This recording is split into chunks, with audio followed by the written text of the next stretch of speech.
Banyak yang berharap memilikinya, tapi tidak semua sanggup menjalaninya. Jika tanda ini ada padamu, bersiaplah. Mereka tidak selalu lahir kaya, tidak pula tampak istimewa di mata manusia. Namun Primbon menyebut, jika tanda ini muncul dalam hidupmu, pintu kekayaan besar akan terbuka perlahan. Masalahnya, bersamaan dengan itu, hidupmu tak akan pernah kembali seperti dulu. Cara berfikirmu berubah, lingkaran hidupmu menyempit, dan ujian datang silih berganti. Banyak yang menyesal setelah menyadarinya. Apakah kamu termasuk orang yang dimaksud? Dengarkan sampai akhir, karena kebenarannya tidak sesederhana kelihatannya. Sebelum kita masuk lebih dalam ke pembahasan Primbon Jawa ini, mari kita saling mendoakan dalam kebaikan. Silahkan tuliskan kota asal kalian di kolom komentar sebagai tanda kebersamaan kita di ruang ini. Semoga siapapun yang sedang terbebani utang, Allah bukakan jalan hingga segera lunas. Yang sedang sakit, semoga Allah angkat penyakitnya dan diberi kesembuhan. Bagi yang sedang mencari pekerjaan, semoga segera dipertemukan dengan pekerjaan yang diimpikan. Dan semoga hidup kita semua senantiasa dilimpahi keberkahan, ketenangan, serta kebahagiaan lahir dan batin. Dalam Primbon Jawa, tanda awal seseorang yang kelak akan hidup berkecukupan, bahkan kaya raya, justru bukan kemudahan, melainkan fase hidup yang terasa lambat, berat, dan seringkali membuat hati bertanya-tanya. Orang dengan tanda ini biasanya menjalani masa muda yang tidak istimewa. Hidupnya berjalan seperti air sungai kecil, tidak deras, tidak pula mencolok. Ia jarang menjadi pusat perhatian, jarang dipuji, bahkan seringkali merasa tertinggal dibandingkan orang-orang sebayanya. Primbon menyebut, orang ini sejak awal ditempa dengan kesabaran yang tidak diminta. Banyak rencana yang tertunda, banyak usaha yang nyaris berhasil, namun selalu gagal di saat-saat terakhir. Bukan karena ia malas atau tidak mampu, melainkan karena hidup seakan menahannya di satu titik. Dalam batinnya sering muncul perasaan heran, mengapa ia selalu berusaha lebih keras untuk hasil yang sama, atau bahkan lebih sedikit dibandingkan orang lain. Disinilah konflik batin pertama muncul. Orang dengan tanda ini sering diuji oleh rasa iri yang halus. Ia melihat teman-temannya melaju cepat, karir mapan, usaha berkembang, kehidupan terlihat lebih mudah. Sementara dirinya masih berkutat dengan masalah yang serupa dari tahun ke tahun. Primbon menegaskan fase ini bukan hukuman, melainkan proses pengosongan. Jiwa orang ini sedang dibentuk agar tidak mudah runtuh ketika kelak memegang sesuatu yang besar. Menariknya, tanda ini hampir selalu tidak disadari oleh pemiliknya sendiri. Ia justru merasa dirinya kurang beruntung, kurang bernasib baik, bahkan terkadang merasa hidup tidak adil. Ia terbiasa memendam kecewa, tersenyum di depan orang lain, lalu menanggung beban sendirian. Dalam primbon Jawa, orang seperti ini disebut memiliki batin tanah. Tenang di luar, menyimpan banyak tekanan di dalam, namun subur untuk ditanami apapun di kemudian hari. Pada fase ini pula, hidup sering mempertemukannya dengan orang-orang yang hanya singgah sebentar. Persahabatan datang dan pergi, kepercayaan kerap dikhianati, dan bantuan yang diharapkan sering tidak kunjung tiba. Semua ini bukan kebetulan. Primbon menyebut Tuhan sedang mengajarinya satu hal penting. Jangan bergantung pada manusia, karena apa yang akan datang kelak terlalu besar untuk ditopang oleh harapan kepada sesama. Konflik semakin dalam ketika orang ini mulai mempertanyakan dirinya sendiri. Ia bertanya, apakah aku salah jalan? Apakah aku kurang berdoa? Ataukah memang takdirku hanya sampai di sini? Pertanyaan-pertanyaan ini sering muncul di malam hari, ketika sunyi lebih jujur daripada siang. Namun justru di titik terendah inilah, tanda primbon mulai bekerja secara perlahan. Orang dengan tanda ini memiliki satu kebiasaan unik. Ia tetap berusaha meski tidak yakin dengan hasilnya. Ia tetap bangun, bekerja, dan berdoa, meskipun hatinya lelah. Primbon menyebut sikap ini sebagai laku tanpa pamrih, sebuah perilaku yang jarang dimiliki orang yang haus hasil instan. Tanpa disadari, inilah fondasi utama dari kekayaan yang akan datang. Bab ini ditutup dengan satu peringatan halus dari primbon Jawa. Tidak semua orang yang berada di fase hidup sulit memiliki tanda ini. Namun hampir semua orang yang memiliki tanda ini pasti pernah melewati hidup yang terasa sunyi dan berat. Jika kamu merasa pernah berada di titik di mana hidup berjalan lambat, usaha sering tertunda, dan kamu dipaksa belajar sabar tanpa penjelasan, bisa jadi ini bukan akhir perjalananmu, melainkan awal dari sesuatu yang jauh lebih besar. Dan tanpa kamu sadari, itu mungkin sudah ada sejak lama, hanya menunggu waktu yang tepat untuk terungkap. Dalam primbon Jowo, ketika tanda seseorang mulai aktif, perubahan pertama yang terasa bukanlah kekayaan besar, melainkan pergeseran arah hidup. Orang ini mulai merasakan hal-hal ganjil yang sulit dijelaskan. Kesempatan kecil muncul tiba-tiba. Jalan yang sebelumnya tertutup perlahan terbuka. Bukan dengan gemuruh, melainkan dengan bisikan halus yang hanya disadari oleh batin yang peka. Rezeki datang dalam bentuk yang sering diremehkan. Tawaran kerja sampingan, pertemuan tidak disengaja, atau keputusan kecil yang ternyata mengubah banyak hal. Pada awalnya, semua tampak seperti kebetulan. Namun primbon menyebut, kebetulan yang berulang adalah tanda bahwa takdir sedang bergerak.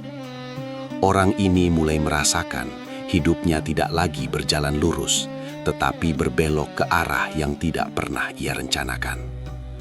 Konflik batin mulai muncul ketika ia menyadari satu hal. Hidupnya menjadi tidak lagi netral. Keputusan yang dulu terasa ringan, kini terasa berat. Setiap pilihan seakan membawa konsekuensi panjang.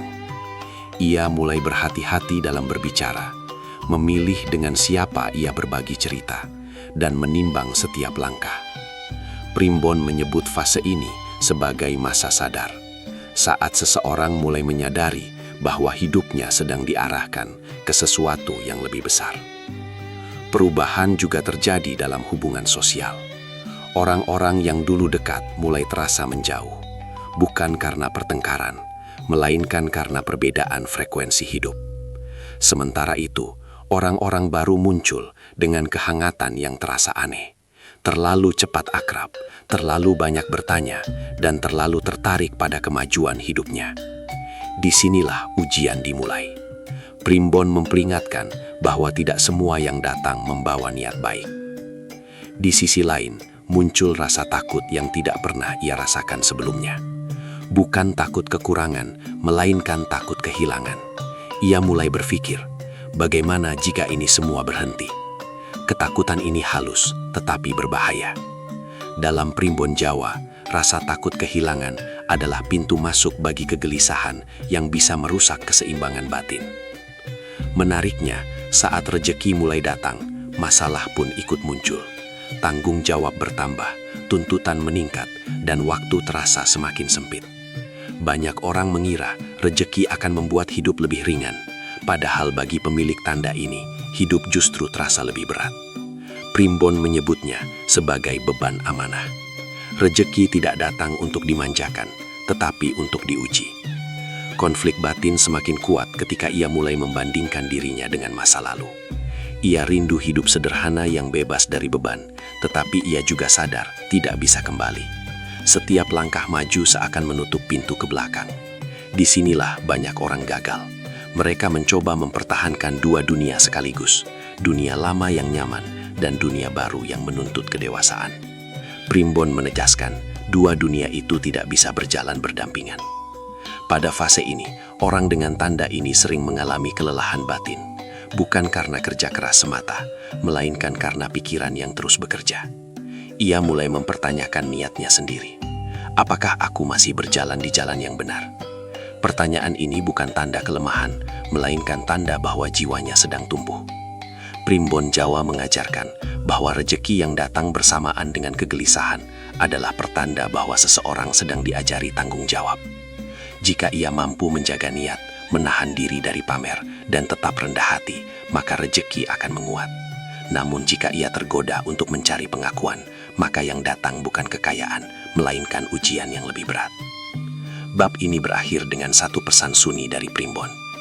Ketika hidupmu mulai berubah tanpa kau minta, jangan tergesa merasa senang atau takut. Bisa jadi itu bukan hadiah, melainkan panggilan untuk naik tingkat.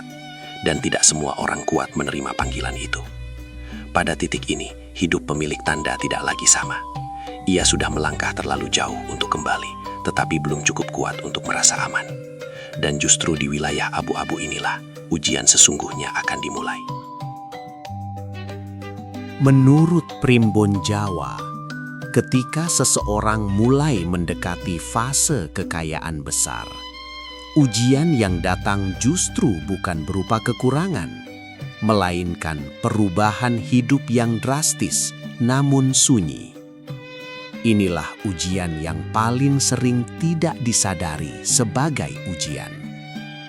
Banyak orang menyangka cobaan hanya datang saat hidup sulit. Padahal bagi pemilik tanda ini, cobaan terbesar justru datang ketika hidup mulai terasa naik kelas. Di fase ini, perubahan terjadi perlahan namun konsisten. Cara berpikir mulai bergeser. Hal-hal yang dulu terasa penting, kini terasa remeh. Sebaliknya, hal-hal yang dulu diabaikan, kini terasa berat. Orang dengan tanda ini mulai merasa tidak lagi cocok dengan pola hidup lamanya. Obrolan yang dulu menyenangkan, kini terasa kosong. Lingkungan yang dulu terasa akrab, kini terasa sempit. Dan ini menimbulkan konflik batin yang dalam. Primbon menyebut kondisi ini sebagai retaknya kenyamanan lama. Jiwa orang ini sedang dipaksa bertumbuh, sementara hatinya masih ingin tinggal. Disinilah muncul dilema besar. Bertahan demi rasa aman atau maju demi takdir yang belum jelas ujungnya. Tidak sedikit yang memilih mundur, menolak perubahan, dan akhirnya terjebak dalam hidup setengah matang. Tidak lagi sederhana, tapi juga tidak benar-benar maju. Ujian berikutnya adalah cara memandang diri sendiri. Saat rezeki mulai datang, pujian pun ikut mengalir, meski pelan. Orang-orang mulai memperhatikan, mulai membandingkan, dan mulai menilai. Di titik ini, ego manusia diuji. Apakah ia masih memandang dirinya sebagai orang biasa yang diberi amanah, atau mulai melihat dirinya sebagai sosok yang berbeda dari yang lain? Primbon Jawa dengan tegas memperingatkan, ketika seseorang mulai merasa dirinya istimewa karena rezeki, saat itulah rezeki berubah menjadi beban. Kekayaan yang tidak diimbangi kerendahan hati akan menarik ujian yang lebih berat. Banyak orang gagal bukan karena tidak kuat bekerja, tetapi karena tidak kuat menjaga hati. Konflik sosial pun semakin nyata. Orang dengan tanda ini sering mengalami perubahan sikap dari lingkungan sekitar. Ada yang mulai mendekat dengan alasan lama, ada yang tiba-tiba menghilang tanpa sebab. Ada yang memuji berlebihan, ada pula yang meremehkan secara halus. Semua ini menguras batin. Ia harus belajar membaca manusia tanpa menjadi curiga dan menjaga jarak tanpa menjadi sombong. Di fase ini pula muncul godaan besar untuk membuktikan diri. Godaan untuk menunjukkan bahwa dirinya telah berubah, telah berhasil, telah naik derajat. Media sosial, pergaulan, dan tekanan zaman mendorongnya ke arah itu. Primbon menyebut godaan ini sebagai pintu tipis menuju kejatuhan. Bukan karena pamer itu haram secara mutlak, tetapi karena niat di baliknya seringkali tidak murni. Ujian terberat di bab ini adalah kehilangan versi lama dari diri sendiri. Orang dengan tanda ini mulai menyadari bahwa ia tidak bisa lagi hidup sembarangan. Setiap keputusan memiliki dampak, setiap kesalahan memiliki harga. Hidup tidak lagi bebas seperti dulu. Dan kesadaran ini sering menimbulkan kesedihan yang tidak bisa dijelaskan kepada siapapun. Primbon menyebut kesedihan ini sebagai duka pertumbuhan. Sebuah fase di mana seseorang harus merelakan masa lalu agar bisa menerima masa depan. Tidak semua orang sanggup melewati fase ini. Banyak yang memilih berhenti, menurunkan standar hidup, atau bahkan merusak peluangnya sendiri demi kembali merasa normal. Namun bagi mereka yang bertahan, satu perubahan besar mulai terasa. Ketenangan batin yang baru. Bukan ketenangan karena hidup mudah, tetapi ketenangan karena mulai mengenal diri sendiri. Ia mulai tahu batasnya, tahu kapan harus berkata tidak, dan tahu kapan harus diam. Inilah tanda bahwa ujian bab 3 mulai terlewati. Bab ini ditutup dengan pesan tegas namun sunyi dari Primbon Jawa. Tidak semua perubahan membawa kenyamanan, tetapi semua perubahan yang jujur membawa kedewasaan. Orang yang ditakdirkan kaya bukan yang paling cepat berubah, melainkan yang paling sanggup bertahan tanpa kehilangan jati diri. Dan setelah ujian perubahan ini terlewati, hidup pemilik tanda akan memasuki fase yang lebih sunyi dan lebih berat. Karena selanjutnya, yang diuji bukan lagi ego dan kebiasaan, melainkan kesanggupan untuk berjalan sendirian. Dalam Primbon Jawa, ada satu fase yang paling ditakuti oleh orang-orang yang memiliki tanda kekayaan besar. Bukan karena sulitnya usaha, bukan karena beratnya kerja, melainkan karena kesendirian yang tak bisa dihindari. Di tahap ini, hidup seolah berjalan baik di luar, namun terasa sepi di dalam. Orang dengan tanda ini mulai menyadari bahwa semakin tinggi ia melangkah, semakin sedikit orang yang bisa berjalan bersamanya. Kesendirian ini bukan kebetulan. Primbon menyebutnya sebagai proses pemisahan alami. Alam secara perlahan menyeleksi siapa yang benar-benar tulus dan siapa yang hanya ikut saat ada manfaat. Tanpa disadari, satu persatu hubungan berubah. Percakapan tak lagi sedalam dulu. Candaan terasa hambar. Bahkan dengan orang terdekat sekalipun, ada jarak yang tak bisa dijelaskan dengan kata-kata. Di fase ini, orang dengan tanda kekayaan sering merasa disalahpahami. Ketika ia diam, dianggap sombong. Ketika ia menjaga jarak, dianggap lupa diri. Ketika ia menolak permintaan, dianggap pelit atau berubah. Padahal di balik semua itu, ia hanya sedang belajar menjaga keseimbangan hidupnya. Primbon menegaskan bahwa tidak semua orang siap menerima versi diri kita yang bertumbuh. Tekanan batin semakin kuat ketika orang-orang mulai menarik harapan berlebihan. Ada yang berharap bantuan, ada yang menuntut balasan, ada pula yang diam-diam menggantungkan hidupnya. Di titik ini, orang dengan tanda ini diuji untuk pertama kalinya dalam hal paling berat, menolak tanpa membenci, memberi tanpa mengorbankan diri, dan membantu tanpa merasa bersalah. Primbon Jawa mengingatkan, kegagalan terbesar di fase ini bukan kehilangan harta, melainkan kehilangan arah karena rasa bersalah yang berlebihan. Banyak orang yang akhirnya kelelahan secara mental karena mencoba menyenangkan semua pihak. Mereka lupa bahwa tidak semua masalah bisa diselesaikan dengan uang, dan tidak semua permintaan harus dipenuhi. Kesendirian juga datang dalam bentuk keputusan besar yang harus diambil sendiri. Tidak ada lagi tempat bertanya tanpa risiko dihakimi. Tidak ada lagi bahu untuk bersandar tanpa beban. Bahkan doa pun sering terasa sunyi. Orang dengan tanda ini mulai memahami bahwa hidupnya tidak lagi bisa diserahkan pada kebiasaan lama.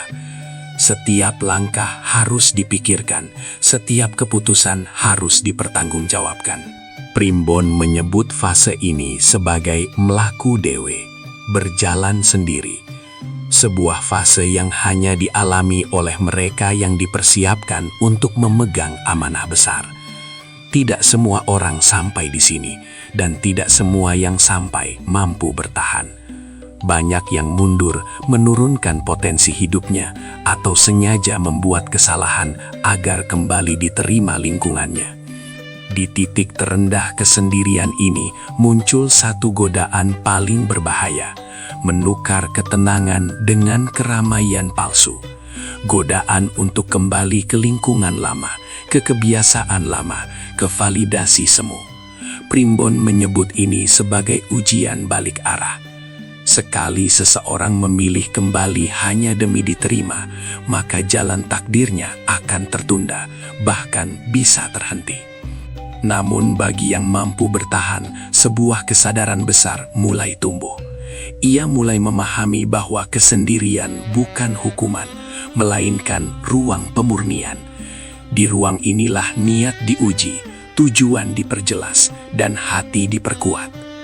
Ia belajar berdamai dengan dirinya sendiri, tanpa sorakan, tanpa pengakuan, tanpa penonton. Primbon Jawa mengajarkan bahwa hanya orang yang sanggup berdiri sendiri yang layak dipercaya memegang kekayaan besar. Karena kekayaan bukan hanya soal angka, tetapi soal ketahanan jiwa. Jiwa yang rapuh akan hancur oleh rizki, sementara jiwa yang matang akan menjadikannya berkah. Bab ini ditutup dengan peringatan yang jarang dibicarakan. Jika hidupmu mulai terasa sepi padahal segalanya tampak cukup, jangan buru-buru menyalahkan keadaan. Bisa jadi takdir sedang memisahkanmu agar kau tidak salah berjalan. Dan setelah fase kesendirian ini terlewati, satu hal yang paling mengejutkan akan terungkap. Bukan tentang kekayaan, melainkan tentang harga sebenarnya dari tanda yang selama ini diinginkan banyak orang. Setelah melewati fase perubahan batin dan kesendirian yang panjang, Primbon Jawa menyebut bahwa pemilik tanda ini akhirnya memasuki tahap pamungkas. Inilah fase yang paling sering disalahpahami oleh banyak orang. Mereka mengira pada titik ini hidup akan dipenuhi kemewahan, kemudahan, dan kebahagiaan tanpa batas. Namun, justru disinilah plot twist terbesar terungkap. Kekayaan yang datang bukan sekedar tentang harta, melainkan tentang beban amanah yang tak terlihat. Di fase ini, rezeki mulai mengalir dengan cara yang tidak terduga. Bukan selalu berupa uang besar yang datang sekaligus, melainkan peluang-peluang yang aneh namun tepat. Jalan terbuka di saat yang paling sunyi. Pertolongan datang dari arah yang tak pernah diperhitungkan. Orang dengan tanda ini mulai menyadari bahwa hidupnya seperti diarahkan oleh tangan yang tak kasat mata. Namun bersamaan dengan itu muncul kesadaran yang mengejutkan. Hidupnya tidak lagi sepenuhnya miliknya sendiri. Setiap keputusan membawa dampak bagi banyak orang. Setiap kelalaian bisa merugikan bukan hanya diri sendiri, tetapi lingkungan sekitar. Inilah harga yang jarang dibicarakan saat orang bermimpi menjadi kaya. Primbon Jawa menyebut fase ini sebagai kaya nanging kebuka. Kaya namun terbuka. Terbuka artinya hidupnya menjadi contoh, disorot, dan diam-diam ditiru. Tanpa diminta, ia menjadi rujukan. Tanpa sadar, ucapannya diperhitungkan. Disinilah ujian kejujuran mencapai puncaknya. Kesalahan kecil yang dulu tak berarti, kini bisa berdampak besar. Plot twist sesungguhnya terletak pada satu kenyataan pahit. Tidak semua kebahagiaan bisa dibeli oleh kekayaan. Orang dengan tanda ini mulai merasakan rindu pada hal-hal sederhana yang dulu ia miliki. Waktu luang, kebebasan, dan keakraban tanpa beban. Ada hari-hari di mana ia bertanya dalam hati, apakah ini harga yang harus dibayar? Primbon tidak menyangkal perasaan itu. Justru disebutkan bahwa kegelisahan semacam ini adalah tanda terakhir dari kedewasaan jiwa. Karena hanya orang yang matang yang mampu mempertanyakan makna, bukan sekedar menikmati hasil. Orang-orang yang gagal di fase ini biasanya adalah mereka yang mengira kekayaan adalah garis akhir, bukan garis amanah. Dan disinilah rahasia terbesar Primbon Jawa terungkap. Tidak semua orang yang ditakdirkan kaya akan menikmatinya secara pribadi. Sebagian dari mereka ditakdirkan menjadi perantara rezeki bagi banyak orang. Kekayaannya mengalir, namun jarang menetap lama. Datang untuk dibagikan, bukan ditumpuk. Inilah sebabnya mengapa hidup mereka tak pernah sama lagi. Banyak orang iri pada hasil akhirnya, tanpa tahu bahwa pemilik tanda ini sering merasa lelah secara batin. Ia harus terus menjaga niat, meluruskan tujuan, dan menguatkan hati. Karena satu kesalahan niat saja, rezeki bisa berubah menjadi sumber kegelisahan yang tak berujung. Primbon Jawa menutup fase ini dengan pesan yang sangat halus namun tegas. Sing kuat dudu sing suki, nanging sing bisa jaga sukiye. Yang kuat bukanlah yang kaya, melainkan yang mampu menjaga kekayaannya agar tetap bermakna. Dan di titik ini, pemilik tanda akhirnya memahami sesuatu yang selama ini tersembunyi. Kekayaan bukan hadiah, melainkan ujian terakhir. Ujian untuk melihat apakah manusia tetap ingat dari mana ia berasal dan kepada siapa ia akan kembali. Bab ini berakhir bukan dengan sorak kemenangan, melainkan dengan kesadaran yang sunyi. Kesadaran bahwa takdir kaya raya bukan tentang hidup yang lebih mudah, tetapi tentang hidup yang lebih bertanggung jawab. Dan hanya mereka yang hatinya tetap rendah yang mampu menjalaninya hingga akhir.